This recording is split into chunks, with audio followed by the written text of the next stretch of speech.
Hello everyone, અહીં આપેલ પ્રશ્નમાં આપણે શોધવાનું છે કે નીચેનામાંથી કયું લીપ વર્ષ નથી.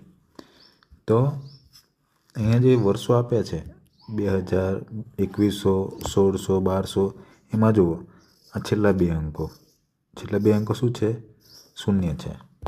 તો છેલ્લા બે અંકો શૂન્ય હોય તો લીપ વર્ષ શોધવા માટે આપણે હંમેશા કેટલા વડે ભાગીએ છીએ? તો કે 400 વડે. તો પહેલાંને 400 વડે ભાગીશું, 400 ગુણ્યા 5 કરીશું તો કેટલા થશે? 2000. શેષ શું વધે? શૂન્ય. એટલે 2000ની સાલે લીપ વર્ષ છે. હવે જોઈએ 2100. કેટલા કરીશું? 400. 400 ગુણ્યા 5 એટલે થશે 2000. શેષ વધે 100. અહીંયા શેષ 100 વધે છે, એટલા માટે 2021ની સાલે લીપ વર્ષ નથી. ઓકે, તો ઓપ્શન નંબર બી આવશે.